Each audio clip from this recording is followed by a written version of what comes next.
Meghan Markle et le prince Harry ne pourraient pas jouer un rôle royal à temps partiel tout en poursuivant leur accord avec Netflix en raison d'un conflit d'intérêts. En 2019, le duc et la duchesse de Sussex ont annoncé qu'ils s'efforçaient de devenir financièrement indépendants et qu'ils prendraient un peu de recul par rapport à la famille royale. Une déclaration partagée par le couple à l'époque indiquait qu'ils prévoyaient de partager leur temps entre l'Amérique du Nord et le Royaume-Uni. Cependant, leurs projets d'exercer des fonctions pour le cabinet ont été anéantis lorsque la reine a annoncé qu'après de nombreux mois de conversations et de discussions plus récentes, le couple se retirerait complètement de ses rôles de membre de la famille royale au printemps 2020. Depuis qu'il a quitté ses fonctions royales, le couple a continué à établir de nouvelles carrières, notamment en signant des accords avec les géants du streaming Netflix et Spotify. Le duc et la duchesse de Sussex ont annoncé leur accord avec Netflix en septembre 2020, mais ils n'ont pas encore produit de contenu pour la plateforme. L'un des premiers projets du couple à être annoncé était une docu-série sur les concurrents impliqués dans The Invictus Games.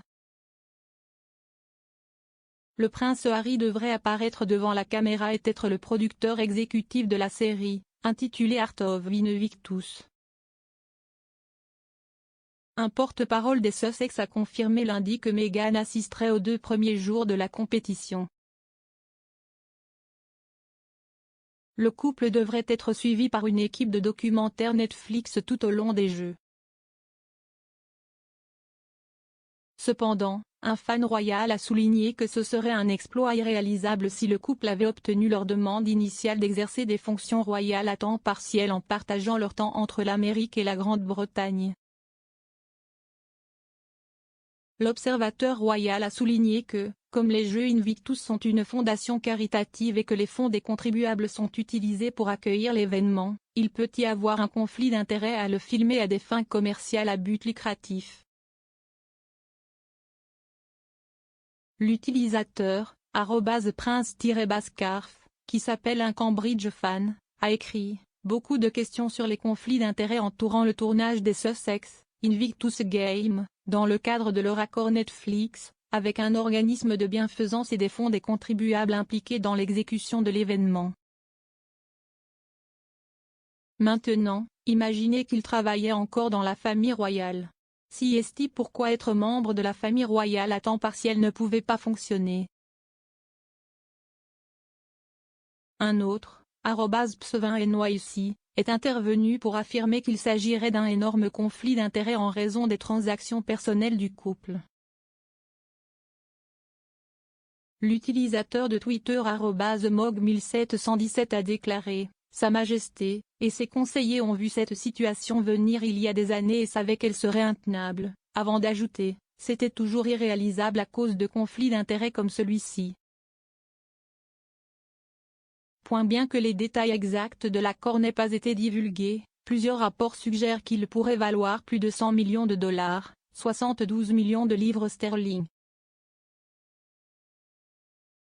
Annonçant leur accord avec Netflix, le couple a déclaré vouloir créer un contenu qui informe mais donne aussi de l'espoir. En raison de Covid, les Jeux ont été reportés de 2020 à 2021, mais se dérouleront désormais du 16 au 22 avril de cette année.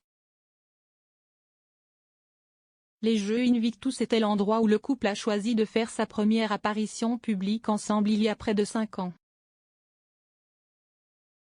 Meghan a fait sa première apparition lors d'un engagement officiel auquel assistait Harry en septembre 2017 lorsqu'elle a assisté à la cérémonie d'ouverture des Jeux Invictus à Toronto, bien que le couple soit assis à environ 18 sièges l'un de l'autre.